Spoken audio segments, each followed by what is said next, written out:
Hi students, welcome to baskets biology. ఈ వీడియోలో intermediate secondary బాటనీకి సంబంధించినటువంటి 2 మార్క్స్ అంటే first lesson transport in plants మొక్కల్లో రవాణా. సో దీనికి సంబంధించి 2 మార్క్స్ అయితే మొత్తం స్టార్ట్ చేయండి. ఆల్రెడీ మనం లాస్ట్ వీడియోలో ఇంటర్మీడియట్ సెకండరీ జువాలజీకి సంబంధించినటువంటి ఫస్ట్ యూనిట్లో ఉన్నటువంటి 2 మార్క్స్ అయితే మనం అప్లోడ్ చేయడం జరిగింది. దానికి సంబంధించిన లింక్ కూడా నేను కింద డిస్క్రిప్షన్లో ఇస్తాను, సో చూడండి అది కూడాను. అయితే ఈ వీడియోలో మనం ఏంటంటే ఈ ట్రాన్స్పోర్ట్ ఇన్ ప్లాంట్స్ సంబంధించినటువంటి ఈ 2 మార్క్స్ క్వశ్చన్స్ అయితే మాత్రం అంటే 2023 ఐపీ ఎగ్జామినేషన్ని టార్గెట్గా బేస్ చేసుకొని 60 out of 60 రావడం కోసం అయితే మాత్రం మన వీడియో స్టార్ట్ చేయడం జరిగింది. మ్యాక్సిమం అందరూ కూడా వాచ్ చేయండి, నచ్చితే లైక్ చేయండి, మీ ఫ్రెండ్స్ కూడా షేర్ చేయండి. 2 క్వశ్చన్స్ ఇంగ్లీష్ మీడియం అలాగే 2 క్వశ్చన్స్ తెలుగు మీడియం ఇలా ఎక్స్ప్లెయిన్ చేయడం జరుగుతుంది. సో ఫస్ట్ చూడండి, what are porins, what role do they play in diffusion. So diffusion లో ఈ పోరిన్స్ తాలూకా రోల్ ఏంటి, అసలు పోరిన్స్ అంటే ఏంటి, పోరిన్స్ తాలూకా రోల్ ఏంటని మనకి ఇవ్వడం జరిగింది.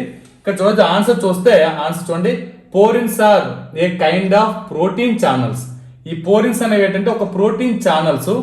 They form huge pores on the outer membrane of plastids, mitochondria and some bacteria. ఇక్కడ అయితే ఏంటి ప్రోటీన్ ఛానల్స్ అంటే ఏంటంటే చూడండి, ఫర్ ఎగ్జాంపుల్ ఇక్కడ చూడండి అవుటర్ మెంబ్రేన్ అంటే కొన్నిట్లో మనం ఏమవుతుందంటే అవుటర్ మెంబ్రేన్ అంటే మెంబ్రేన్ మీద ఉంటాయి. సో ఫర్ ఎగ్జాంపుల్ ఒక మెంబ్రేన్ తీసుకుంటే ఈ మెంబ్రేన్ అంతా కూడా దేంతో ఫామ్ అవుతుంది, ఎక్కువగా లిపిడ్స్ తో ఫామ్ అవుతుంది. సో లిపిడ్స్ అనేవి బయలేయర్ లో ఉంటూ అక్కడక్కడ ఏమవుతాయంటే ప్రోటీన్స్ ఉంటాయి, అక్కడక్కడ ప్రోటీన్స్. ఇక్కడ చూడండి, ఏవైనా సబ్స్టెన్స్ ఒకవేళ ఇదొక సెల్ అన్నప్పుడు ఈ సెల్లోని సబ్స్టెన్స్ ఆ సెల్లోకి మూవ్ అవ్వాలంటే దేని ద్వారా ఎక్కువ పోర్షన్ మనకి లిపిడ్స్ ఉంటాయి, తక్కువ పోర్షన్ ప్రోటీన్స్ ఉంటాయి.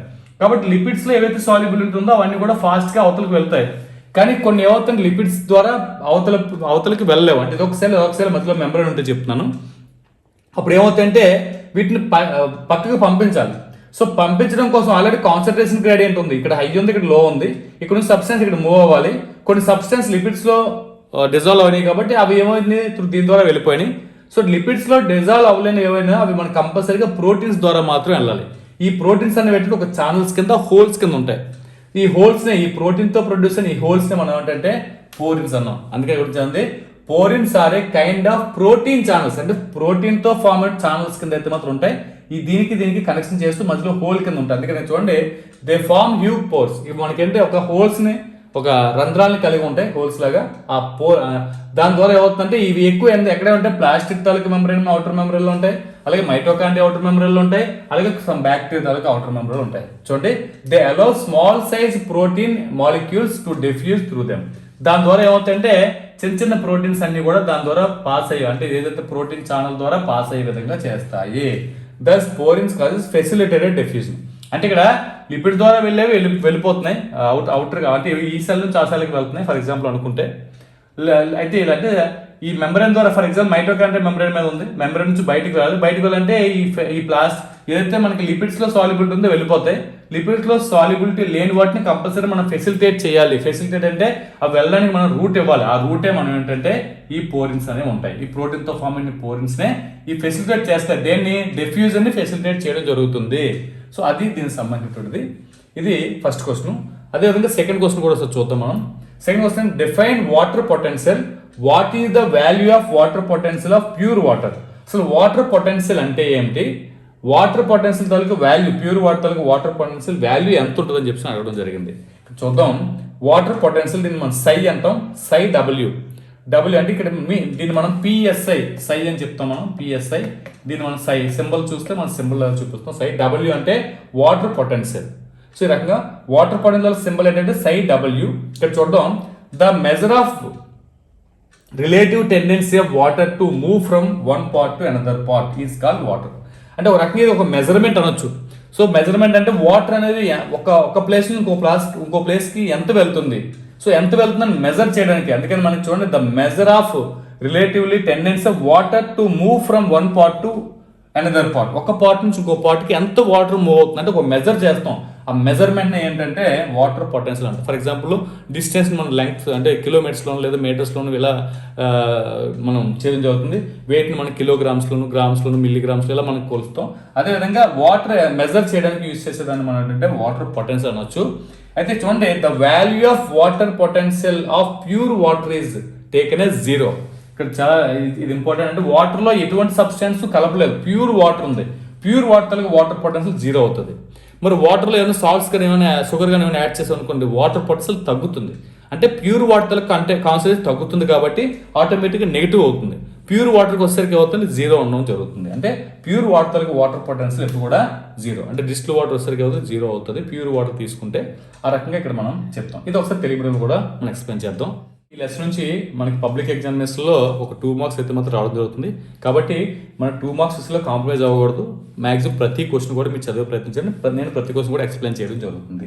నెక్స్ట్ అంటే పోరిల్లు అంటే ఏమిటి, విసరణ చర్యలో వాటి పాత్ర. విసరణ చర్య అంటే అధిక గాఢత గల ప్రాంతం నుంచి అల్ప గాఢత గల ప్రాంతానికి ఏమైనా పదార్థాలు వెళ్ళడానికి మనం అంటే విసరణ అని చెప్తాం.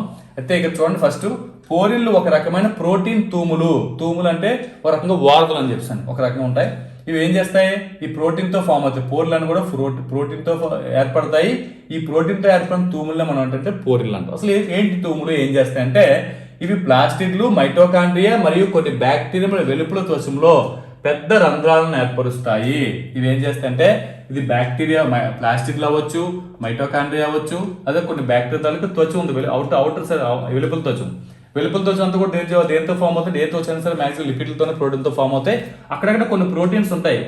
ఈ ప్రోటీన్స్ ఏం చేస్తాయంటే ఈ ప్రోటీన్స్తో ఫామ్ అవుతుంది, ఒక రంధ్రం ఏర్పడుతుంది. ఇలా ప్రోటీన్తో ఒక రంధ్రం ఏర్పడుతుంది. ఇలా ఏర్పడిన రంధ్రాలనే అంటే పెద్ద రంధ్రాలనే మనం ఏమంటాం అంటే పోరిల్లు అని చెప్పడం జరుగుతుంది. అంటే దేంతో ఏర్పడుతుంది, ప్రోటీన్తో ఏర్పడినటువంటి తూములు. దీనికి ఒక రకమైన కనెక్షన్ ఉంటుంది. అంటే ఒక సెల్ అనుకుంటే మధ్యలో త్వచం ఉంటుంది. లేదంటే మైటోకాండ్రియా నుంచి ప్లాస్మా చుట్టూ ఉన్నటువంటి సైటోప్లాజం, ఇది మైటోకాండ్రియాలకు వెలుపల త్వచం అయితే చుట్టూ ఏముంటుంది, కణద్రవ్యం ఉంటుంది. కణద్రవ్యంలోకి ఏదైనా పదార్థాలు వెళ్ళాలన్నా లేదా కణద్రవ్యంలో ఉన్న పదార్థాలు ఏమైనా సరే మైటోకాండ్రియాలో లేదా ప్లాస్టిక్లో రావాలన్నా దీని ద్వారా రావడం జరుగుతుంది కొన్ని పదార్థాలు. సో దానికి ఇవి యూజ్ అవుతాయి. ఇవి చిన్న సైజు ప్రోటీన్ అణువులను విస్తరణ ద్వారా తమ గుండా ప్రయాణం చేయనిస్తాయి. దీని ద్వారా ఏమవుతుందంటే ప్రోటీన్లు ఇటువైపు ఉన్న ప్రోటీన్లు అటువైపు వెళ్ళవచ్చు, అటువైపు ఉన్న ప్రోటీన్లు ఇటువైపు అవ్వచ్చు. ఈ రకంగా విస్తరణ ద్వారా అంటే ఇక్కడ అధిక గాతులో ప్రోటీన్లు ఉండి అక్కడ అల్ప గాతులో ప్రోటీన్లు ఉంటే ఇక్కడ ఉన్న ప్రోటీన్లు అన్ని కూడా అటువైపు వెళ్ళడానికి ఈ తూములు అనేవి ఏవైతే ప్రోటీన్తో ఏర్పడినటువంటి తూములు పోరిన్లు అనేవి యూజ్ చేయడం జరుగుతుంది. ఈ విధంగా పోరిన్లు సులభతర విసరణ జరుగుతుంది. సులభతర విసరణ అంటే ఇటువైపు ఉన్న ప్రోటీన్లు అటువైపు వెళ్ళడానికి సులభతరం చేస్తాయి. సో కాబట్టి ఆ రకంగా చేస్తాయి కాబట్టి మనం ఏంటంటే సులభతర విసరణ అని చెప్పడం జరుగుతుంది. సో నెక్స్ట్ కొంచెం చూద్దాం. నీటి సగము నిర్వచించండి. శుద్ధమైన నీటికి గల నీటి సగము విలువ ఎంత? సో నీటి సగము అంటే ఫస్ట్ చూద్దాం. నీటి సగము దీన్ని మనం సై అంటాం, సై డబ్ల్యూ అని చూపిస్తాం. నీరు ఒక ప్రాంతం నుండి వేరొక ప్రాంతానికి ప్రయాణించే సామర్థ్యాన్ని కొలిచే ప్రమాణాన్ని నీటి సగము అంటాం. అంటే ఒక ప్రాంతం నుంచి నీరు ఇంకొక ప్రాంతానికి ఎంత వెళ్ళింది, దాని సామర్థ్యం ఎంత ఉంది అనేసి అంటే ఇది ఒక మెజర్మెంట్, ఒక కొలమానం. అంటే నీటి ఒక ప్రాంతం ఇంకో ప్రాంతానికి ఎంత వెళ్తుందని చెప్పేటటువంటి కొలమానాన్ని మనం ఏమంటే నీటి సగము అని చెప్పడం జరుగుతుంది. అయితే ఇది చూడండి, స్వచ్ఛమైన నీటి యొక్క నీటి సగం విలువ 0. ఇప్పుడు ప్యూర్ వాటర్ మనం శుద్ధమైన నీళ్ళు తీసుకుంటే శుద్ధమైన నీటి యొక్క నీటి సగం విలువ ఎప్పుడు 0 ఉంటుంది. ఈ ప్యూర్ వాటర్లో శుద్ధమైన నీటి లోపల ఏమైనా షుగర్ కానీ సాల్ట్ కానీ ఏమైనా యాడ్ చేస్తే ఏమవుతుందంటే అది శుద్ధమైన నీరు అవుతుంది. ఎందుకంటే అందులో మనకి సాల్ట్ కానీ షుగర్ కానీ యాడ్ అయింది కాబట్టి ఆటోమేటిక్ నీటి సగం తొలకి విలువ అవుతుంటే రుణాత్మకం అవుతుంది, దిగిపోతుంది కిందకి. సో ఆ రకంగా ఈ స్వచ్ఛమైన నీటి యొక్క నీటి సగం విలువ 0 అని చెప్తాం. ఇది సో నెక్స్ట్ కొంచెం చూద్దాం. Differentiate osmosis from diffusion. So diffusion కి ఆస్మాసిస్ కి డిఫరెన్షియేషన్ అయితే అడగడం జరిగింది. ఫస్ట్ ఆఫ్ ఆల్ ఆస్మాసిస్ చూద్దాం. Osmosis is the movement of solvent molecules. ఇక్కడ సాల్వెంట్ అంటే వాటర్ ఇవ్వడం జరిగింది, ఇది క్లియర్ గా అర్థం చేసుకోండి.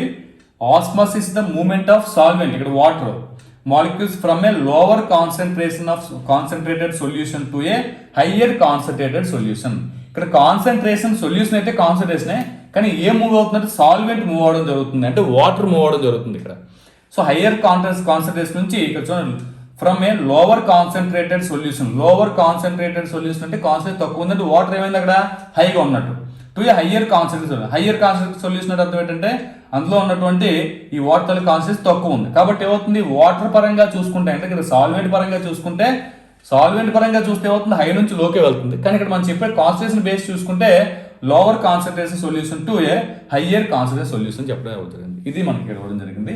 ఇచ్చి డెఫినేషన్ చూద్దాం. Diffusion is the movement of solute molecules from A higher concentrated solution to lower concentration. ఇక్కడ మనకి సొల్యూట్ ఇచ్చాడు, ఇక్కడ సాల్వెంట్, ఇక్కడ సొల్యూట్ గుర్తుపెట్టుకోవాలి. సొల్యూట్ ఏమవుతుంది, హయ్యర్ కాన్సన్ట్రేషన్ నుంచి లోవర్ కాన్సన్ట్రేషన్కి అయితే మాత్రం వెళ్ళడం జరుగుతుంది, అవడం జరుగుతుంది. ఇలా మూవ్ అయ్యింది దాన్ని డెఫ్యూజన్ అంటాం. అంటే వాటర్ సాల్వెంట్ అనేది లోవర్ కాన్సన్ట్రేషన్ హయ్యర్ కాన్సన్ట్రేషన్ వెళ్తే దాన్ని మనం ఆస్మోసిస్ అని, సొల్యూట్ ఏమైంది ఇక్కడ మనకి higher concentration lower concentration move అయితే దాన్ని మనం డెఫ్యూజన్ అని చదువుతుంది. సో ఇక్కడ చూడండి, second, it requires a semi permeable membrane. It need not require A membrane. దీనికైతే మెంబ్రేన్ అవసరం లేదు, సెమీ పెర్మబుల్. దీనికైతే మాత్రం సెమీ పెర్మబుల్ మెంబ్రేన్ ఉంది. సెమీ పెర్మబుల్ మెంబ్రేన్ ద్వారా మాత్రమే ఏవైతే సొల్యూట్స్ ఉండిపోయి ఓన్లీ సాల్వెంట్ వాటర్ వెళ్తుంది. ఎక్కడికి వెళ్తుంది? లోవర్ కాన్సన్ట్రేషన్ నుంచి హైయర్ కాన్సన్ట్రేషన్. గుర్తుపెట్టుకోలేదు. నెక్స్ట్ చూద్దాం. It occurs in liquid medium only. ఇది ఎక్కడ జరుగుతుంది? ఓన్లీ లిక్విడ్ మీడియంలో జరుగుతుంది. ఆస్మోసిస్ అంటే ద్రవాల్లో వాటిలో జరుగుతుంది. అయితే ఇక్కడ it occurs mostly in gas and liquids.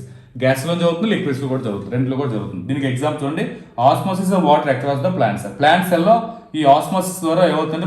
Water అనేది మూవ్ అవడం జరుగుతుంది. ఇక్కడ వస్తారు కదండి diffusion of gases CO2 and O2 during photosynthesis. Photosynthesis లో ఏమవుతుంది? CO2 O2 గ్యాస్ డిఫ్యూజన్ ని మనం దీనికి ఎగ్జాంపుల్ కింద అయితే మాత్రం ఇవ్వడం జరిగింది. సో నెక్స్ట్ క్వశ్చన్ చూద్దాం మనం ఇప్పుడు. ఓకే, ఫోర్త్ క్వశ్చన్ చూద్దాం. Compare transpiration and evaporation. So transpiration అంటే ఏంటి, ఎవాపరేషన్ అంటే ఏంటంటే కంపేర్ చేయమని చెప్పడం జరిగింది. ఫస్ట్ ట్రాన్స్పిరేషన్, సెకండ్ ఇలా కంపేర్ ఎప్పుడు కూడా మీరు బాక్స్ వేసే టేబుల్ ఫామ్ వేసి రాస్తేనే బెటర్గా ఉంటుంది. సో పైన కింద కూడా రాసే ప్రయత్నం అయితే మనం చేయకండి. చూడండి, first transpiration is the loss of water from a living tissues of మనకి aerial part of the plants in the form of vapour. So vapour form లో aerial parts, for example leaf ఉంది, లీఫ్ తాలూకా surface అంతా మనకి ఏమవుతుందంటే ఈ sunlight ఎక్కువ ఉన్నప్పుడు ఏమవుతుందంటే లోపల వాటర్ అంతా కూడా ఎవాపరేషన్ అయిపోయి పైకి వెళ్ళిపోతుంది. ఎలా వెళ్ళిపోయిందని మనం ట్రాన్స్పిరేషన్ అంటాం. చూడండి, transpiration is the loss of water. Transpiration ఏం జరుగుతుంది? వాటర్ లాస్ అవుతుంది. ఎక్కడ నుంచి? From the living tissues of aerial parts of the plant. ఇక్కడ ఏరియల్ ఎందుకు ఇచ్చాడంటే ఏరియల్ అంటే సన్లైట్ ఎక్స్పోజ్ అవుతుంది కాబట్టి. సన్లైట్ ఎంత ఎక్కువ ఉంటే అంత ఎక్కువ ట్రాన్స్పిరేషన్ జరుగుతుంది, అంటే అంత ఎక్కువ వాటర్ లాస్ అనేది ఉంటుంది. మరి వాటర్ ఏ ఫామ్ లో లాస్ అవుతుంది అంటే వేపర్ ఫామ్ లో. ప్లాట్స్ చూడండి, of the plants in the form of vapour. Vapour form లో అయితే మాత్రం లాస్ అవుతుంది. మరి ఎవాపరేషన్ ఏం జరుగుతుంది? Evaporation is the loss of water from any free surface, either living or non living. Living surface లో కానీ నాన్ లివింగ్ సర్ఫేస్ లో రెండిట్లో కూడా ఏమవుతుంది? ఎవాపరేషన్ ఫామ్ లోనే వాటర్ లాస్ అవుతుంది. ఇక్కడ చూడండి, లివింగ్ నాన్ లివింగ్ రెండిట్లో కూడా ఎవాపరేషన్ లాస్ అవుతుంది. ఎవాపరేషన్ చెప్తాం. ట్రాన్స్పిరేషన్ వచ్చేసరికి ఓన్లీ లివింగ్ టిష్యూస్ లో మాత్రమే జరుగుతుంది. ఇది లివింగ్ లో జరగచ్చు, నాన్ లివింగ్ లో కూడా జరగచ్చు. నెక్స్ట్ చూడండి, second, it happens with in a plant. ఎందులో జరుగుతుంది? ప్లాంట్ లోపల జరుగుతుంది. It is A surface level process. ఇదంతా ఎటువంటి సర్ఫేస్ పైన వాటర్ ఉన్నా సరే సన్లైట్ ఎక్కువ అవుతుంది, వేపర్ కింద అయితే మాత్రం పోతుంది. కానీ ఇక్కడ ప్లాంట్ సెల్లో వాటర్ వేపర్ రూపంలో ఫామ్ లాస్ అయితే మనం ట్రాన్స్పిరేషన్ చెప్పబోతుంది. It is a physiological process, it is a physical process. ఇది మనకి ఫిజియోలాజికల్ ప్రాసెస్. అంటే ఇక్కడ మనకి ఫిజియోలాజికల్ కి ఫిజికల్ అంటే ఫిజికల్ ప్రాసెస్ అంటే అందుకే చెప్పుకున్నాం living and non living and దేనిలోనే జరగచ్చు. ఇక్కడికి ఒకసారి కానీ కంపల్సరీగా లివింగ్ ఆర్గనిజం జరుగుతుంది కాబట్టి మనం అంటే ఫిజియోలాజికల్ ప్రాసెస్ అని చెప్పి దీన్ని మనం ఫిజికల్ ప్రాసెస్ అని చెప్పి జరుగుతుంది. So it is A slow process, చాలా స్లోగా జరుగుతుంది. It is comparatively A fast process, అంటే దీంతో కంపేర్ చేస్తే కొద్దిగా ఫాస్ట్గా జరిగేటటువంటి ప్రాసెస్ అని చెప్పడం జరుగుతుంది. ఇది ట్రాన్స్పిరేషన్ కి ఎవాపరేషన్ ఉన్నటువంటి డిఫరెన్సెస్. సో ఫిఫ్త్ క్వశ్చన్ వచ్చేసరికి what are apoplast and symplast. Apoplast అంటే ఏంటి, సింప్లాస్ట్ అంటే ఏంటి అని అడగడం జరిగింది. Apoplast, symplast. Apoplast is the path of transport of water in a plant without crossing any membrane. ఏ మెంబ్రెన్ ని క్రాస్ అవ్వకుండా జరిగేటటువంటి దాన్ని మనం ఏంటంటే ఎపోప్లాస్ట్ అని చెప్పుతుంది. Symplast is the path of transport of water in a plant by crossing some membranes. Membranes for example ఇది ఒక సెల్ అనుకుందాం, అలాగేదండి ఇది ఒక సెల్ అనుకుందాం. సో సెల్ మధ్యలో పైన ఈ సెల్స్ ఉన్నాయి. ఈ సెల్ కి మధ్యలో ఏమవుతుంది? ఇంటర్సెల్యులర్ స్పేస్ ఉంది. సో ఏమవుతుంది? ఇంటర్సెల్యులర్ స్పేస్ లోపలికి రావడం జరుగుతుంది. అక్కడ నుంచి మళ్ళీ ఈ ఇంటర్సెల్యులర్ స్పేస్, ఇలా ఇంటర్సెల్యులర్ స్పేస్ ఎటువంటి మెంబ్రెన్ ని కూడా క్రాస్ అవ్వకుండా జరుగుతుంది. అంటే సెల్ కి మధ్యలో, అంటే ఒక ఎగ్జాంపుల్ చెప్తున్నాను, ఇంటర్సెల్యులర్ స్పేస్ ఉంటాయి. ఇంటర్సెల్యులర్ స్పేసెస్ ద్వారా మనకి ఏమవుతుంది? వాటర్ అనేది వెళ్ళిపోవడం జరుగుతుంది. సో ఈ రకంగా జరిగేటటువంటి దాన్ని మనం ఏంటంటే ఎపోప్లాస్ట్ అని ఒక రకంగా. మరి సింప్లాస్ట్కి వచ్చేసరికి ఏమవుతుందంటే ఒక సెల్ ఉంది, సెల్ పక్కన ఉంది. ఈ సెల్ నుంచి ఈ సెల్ లోపలికి వెళ్ళాలంటే ఏమవుతుంది? మెంబ్రెన్ కంపల్సరీగా క్రాస్ చేయాలి. సో మెంబ్రెన్ క్రాస్ చేసేదాన్ని మనం సింప్లాస్ట్ అంటాం. ఎటువంటి మెంబ్రెన్ క్రాస్ అవ్వకుండా వెళ్ళేటటువంటి పాత్వే అని వాటర్ పాత్వే మనం ఎపోప్లాస్ట్. అందుకని చూడండి, apoplast is the path of transport of water in a plant without crossing any membrane. ఏ మెంబ్రెన్ ని క్రాస్ చేయకుండా జరుగుతుంది కాబట్టి it is a fast process, చాలా ఫాస్ట్ గా జరుగుతుంది. ఇది ఏమవుతుంది? Symplast is the path of transport of water in a plant by crossing some membranes cross చేసి వెళ్తుంది కాబట్టి it is a slow process. ఇది మనకి స్లోగా జరిగేటువంటి ప్రాసెస్ అని చెప్పొచ్చు. ఇది ఒక థర్డ్ క్వశ్చన్ తెలుగు మీడియంకి వచ్చేసరికి ద్రవాభిసరణ విసరణ మధ్య భేదం ఏంటి? ద్రవాభిసరణ అంటే విసరణ అంటే ఏంటి? ద్రవాభిసరణ, ఇక్కడ విసరణ రెండు కూడా బాక్స్ వేయడం జరిగింది. బాక్స్ లో రాయండి ఎప్పుడు కూడా డిఫరెన్స్ అడిగినప్పుడు, భేదాలు అడిగినప్పుడు. ఫస్ట్ ద్రవాభిసరణలో ద్రావితం, ఇక్కడ మన ద్రావితం ఇవ్వడం జరిగింది నీరు అనమాట.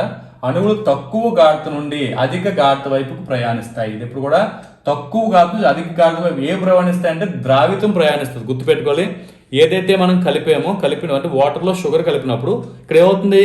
ఈ వాటర్లో ఏదైతే మనం ఉప్పు కానీ ఏమైనా కలిపినప్పుడు ఏమవుతుంది, నీరు మాత్రమే వెళ్తుంది. నీరు ఆ రకంగా నీరు ఎక్కడికి వెళ్తుంది, అధిక గాఢత అంటే తక్కువ గాఢత నుండి అధిక గాఢతకి. ఇక్కడ ఈ తక్కువ గాఢత నుంచి అధిక గాఢతకి నీరు వెళ్ళింది అంటే, నీరు ప్రయాణించింది అంటే దాని అర్థం ఏంటంటే ద్రవాభిసరణ అని. విసరణలో ఏమవుతుంది, ద్రావణంలోని అణువులు, ఇక్కడ మనకి ఏంటంటే ద్రావణంలో అణువులు జరుగుతాయి, ఇక్కడ మనకి ద్రావితం అనేది జరుగుతుంది. అధిక గాఢత నుంచి తక్కువ గాఢత వైపు ప్రయాణిస్తాయి. సో రెండుకి డిఫరెన్స్ మీకు అర్థం అవుతుంది. ఏదైతే ద్రావితం కానీ మూవ్ అవుతుంది ఎక్కడి నుంచి, తక్కువ గాఢత నుంచి అధిక గాఢత వైపు. ఇక్కడ మనకి ఏమవుతుంది, విసరణలోను అణువులు వెళ్తాయి, ఎక్కడికి వెళ్తాయి, అధిక గాఢత నుంచి అల్ప గాఢత వైపు ప్రయాణిస్తాయి. సో ఇది అర్ధ పారగమ్య త్వచం ద్వారా జరుగుతుంది. దీనికి ఎటువంటి త్వచం అవసరం లేదు, ఎందుకంటే ఇది ఏదంటే అధిక గాఢత నుంచి అల్ప గాఢతకు వెళ్ళిపోతుంది కాబట్టి ఇందులో అణువులు వెళ్తున్నాయి కాబట్టి దీనికి త్వచంతో సంబంధం లేదు. కానీ మనకి ఇది ఏమవుతుంది, కొంచెం రివర్స్ జరుగుతుంది అనిపిస్తుంది కాబట్టి కంపల్సరిగా అర్ధ పారగమ్య త్వచం ద్వారా మాత్రమే ఇది జరుగుతుంది. నెక్స్ట్ ఇది ద్రావణాల్లో మాత్రమే జరుగుతుంది. ఇది ఏమవుతుంది, ఎక్కువగా ద్రావణాలు మరియు వాయువుల్లో జరుగుతుంది. అంటే విసరణ అనేది ఏమవుతుంది, వాయువుల్లో కూడా జరుగుతుంది, అట్ ద సేమ్ టైం ద్రావణుల్లో కూడా జరుగుతుంది. చూడండి నెక్స్ట్ ఉదాహరణకి మొక్కల్లో కణాలు జరిగే నీటి ద్రవాభిసరణ. సో మొక్కల కణాల్లో నీరు అనేది ఏమవుతుంది, అర్ధ పారగమ్య త్వచం ద్వారా తక్కువ గాఢత నుంచి అధిక గాఢతకి నీరు ప్రయాణిస్తుంది. నీరు ఇక్కడ నీరు అని మెన్షన్ చేస్తున్న గుర్తుపెట్టుకోండి. కిరణజన్య సమీకరణలో CO2 మరియు O2 వాయువులు విసరణ. ఇది విసరణకి ఎగ్జాంపుల్ కింద చెప్పొచ్చు. ఇది CO2లో మనం CO2 తీసుకుని O2 మనం బయట రిలీజ్ చేస్తుంది కాబట్టి ఇది విసరణ కింద చెప్పడం జరుగుతుంది. ఇది దీనికి సంబంధించి నెక్స్ట్ క్వశ్చన్ ఏంటంటే మనం చూద్దాం ఒకసారి. బాష్పోత్సేకమును బాష్పీభవనంతో పోల్చండి. బాష్పోత్సేకం అంటే బాష్పీభవనం అంటే చూద్దాం. ఫస్ట్ బాష్పోత్సేకం బాష్పీభవనం జరిగింది. బాష్పోత్సేకం ప్రక్రియలో మొక్కలు వాయుగత భాగాల్లోని సజీవ కణజాలాల నుండి నీరు ఆవిరి రూపంలో వాతావరణంలోకి చేరుతుంది. ఏదైతే మనకి ఈ పత్రం ఉంటుందో, పత్రం ఏమవుతుంది, సన్లైట్ అనేది దమ్మి పడుతుంది. సో కొద్దిగా వెడల్పు ఎక్కువ ఉంటుంది కాబట్టి ఏవైతే మనకి సూర్యకాంతి దమ్మి పడగానే ఏమవుతుంది, వేడెక్కడం జరుగుతుంది. వేడెక్కడం ఏమవుతుందంటే మొక్క లోపల నీరంతా కూడా ఏమవుతుంది, ఆవిరి రూపంలో బయటకు వెళ్ళిపోతుంది, స్టోమేటా అంటే పత్ర రంధ్రాల ద్వారా. సో ఈ రకంగా అంటే బాష్పోత్సేక ప్రక్రియ మొక్కల్లో మనం చూస్తాం. ఇది ఎక్కువ వాయుగత భాగాలు. ఎక్కడ మొక్కల్లో ఏ భాగంలోనూ వాయుగత భాగం అంటే బయటకు ఉన్నటువంటి భాగం. సో సజీవ కణజాలు, దానిలోని సజీవ కణజాలు ఏమవుతుంది, దాన్ని నీరు ఆవిరి రూపంలో కోల్పోవడాన్ని మనం బాష్పోత్సేకం. ఇది మనకి పత్ర రంధ్రాల ద్వారా జరుగుతుంది. బాష్పీభవన ప్రక్రియ జీవ లేదా నిర్జీవ భాగాల్లో యొక్క ఉపరితల భాగాల నుంచి నీరు కోల్పోవడం జరుగుతుంది. అది జీవం అవ్వచ్చు, నిర్జీవం అవ్వచ్చు. ఫర్ ఎగ్జాంపుల్ స్పాంజ్ని వాటర్లో ముంచి బయట పెట్టడం ఎండలో కొంతసేపటికి ఏమవుతుంది, అది ఎవాపరేట్ అయిపోతుంది, వాటర్ అంతా కూడా ఆవిరి రూపంలో బయటకు పోతుంది. అలాగే ఏమవుతుంది, జీవ నిర్జీవ రెండింటిలో కూడా ఈ బాష్పీభవనం జరగడం మనం చూస్తాము. అదే సెకండ్ పాయింట్ చూడండి, ఇది మొక్కల లోపల జరుగుతుంది, ఇది ఉపరితలం పైన జరుగుతుంది. ఏ ఉపరితలం పైన సరే జరుగుతుంది, కానీ ఇది మనం ఎక్కడ జరుగుతుంది, ఓన్లీ మొక్కల లోపల మాత్రమే బాష్పోత్సేకం అనేది జరుగుతుంది. నెక్స్ట్ ఇది వృక్ష శరీర ధర్మ ప్రక్రియ. ఇది మనకి ఏంటంటే శరీర ధర్మ ప్రక్రియ. ఎందుకంటే ఓన్లీ ఇది ఏమవుతుంది, ఏవైతే జీవం ఉంటుందో జీవం ఉన్నటువంటి మొక్కల్లో మాత్రమే కనిపిస్తుంది కాబట్టి వృక్ష శరీర ధర్మ ప్రక్రియ అని చెప్పుకుంది. ఇది భౌతిక ప్రక్రియ. ఎలాగైనా మనకి ఆ జీవం ఉన్నా జీవం లేకపోయినా జరిగేటువంటి ప్రక్రియ కాబట్టి భౌతిక ప్రక్రియను. ఇది నెమ్మదిగా జరిగే ప్రక్రియ, ఇది వేగంగా జరిగే అంటే వేగంగా అంటే దీంతో కంపేర్ చేస్తే కొద్దిగా వేగంగా జరుగుతుంది. ఇది నెమ్మదిగా జరిగేటువంటి ప్రక్రియ కింద అయితే మనం చెప్పడం జరుగుతుంది. So next question, apoplast symplast అంటే ఏమిటి? సో అపోప్లాస్ట్ అంటే ఏంటి, సింప్లాస్ట్ అంటే చూద్దాం. ఫస్ట్ ఎటువంటి త్వచం లేకుండా మొక్కల్లో నీటి రవాణా జరిగే మార్గం అపోప్లాస్ట్ అంటాము. నెక్స్ట్ సింప్లాస్ట్ అంటే కొన్ని త్వచాలు దాటడం ద్వారా మొక్కల్లో నీటి రవాణా జరిగే మార్గం సింప్లాస్ట్ అంటాం. సో వలకలు తీసుకుంటే వలకల భాగం ఎలా ఉంటుందంటే ఇలాగా వలకలో కణాలన్నీ కూడా ఈ రకంగా మృదు కణజాలతో ఏర్పడతాయి. కణానికి మధ్య కణాంతర అవకాశాలు ఉంటాయి కాబట్టి ఏమవుతుంది, నీరు కణాంతర అవకాశాల ద్వారా వస్తుంది, ఇలా వెళ్ళిపోతుంది. అంటే ఇక్కడ ఏమవుతుంది, ఎటువంటి త్వచాలు కూడా దీనికి అడ్డు లేవు. అందుకని చూడండి, ఎటువంటి త్వచం లేకుండా మొక్కల్లో నీటి రవాణా జరిగే మార్గమును అపోప్లాస్ట్ అంటాం. లేదు కణంలో జరగాలంటే కణంలో జరగాలంటే ఈ కణం నుంచి కణంలో జరగాలంటే కంపల్సరీగా త్వచాన్ని దాటాలి. కొన్ని త్వచాలను దాటడం ద్వారా మొక్కల్లో నీటి రవాణా జరిగే మార్గం సింప్లాస్ట్ అంటే మీకు అర్థమవడానికి ఈజీగా చెప్పాను ఇది ఈ రకంగా. సో ఈ రకంగా ఇది జరుగుతుంది, ఈ రకంగా ఇది జరుగుతుంది. చూడండి, ఇది ఎటువంటి త్వచాలు అట్లేవు కాబట్టి ఏమవుతుంది, ఫ్రీగా వాటర్ మూవ్ అవుతుంది కాబట్టి ఇది వేగవంతమైన విధానము. ఇక్కడ త్వచాలు అడ్డున్నాయి కాబట్టి అక్కడ వరకు ఫాస్ట్గా వెళ్తుంది. త్వచం దగ్గరికి వచ్చేసరికి ఏమవుతుంది, కొద్దిగా స్లో అవుతుంది, మళ్ళీ త్వచం దగ్గర రాగానే మళ్ళీ స్లో అవుతుంది. అంటే కాబట్టి ఏమవుతుంది, ఇది నెమ్మదిగా జరిగేటువంటి విధానం కింద అయితే మాత్రం చెప్పడం జరుగుతుంది. ఇది దీనికి సంబంధించింది. ఇందులో మనకు 5 క్వశ్చన్స్ అయితే ఎక్స్ప్లెయిన్ చేయడం జరుగుతుంది. సో నెక్స్ట్ ఏంటంటే మనం నెక్స్ట్లో చూద్దాం. ఈ వీడియో మీకు ఎంతకంత హెల్ప్ అవుతుంది, నచ్చితే లైక్ చేయండి, షేర్ చేయండి, నా ఛానల్ సబ్స్క్రైబ్ చేసుకోండి. Thanks for watching. Thank you very much.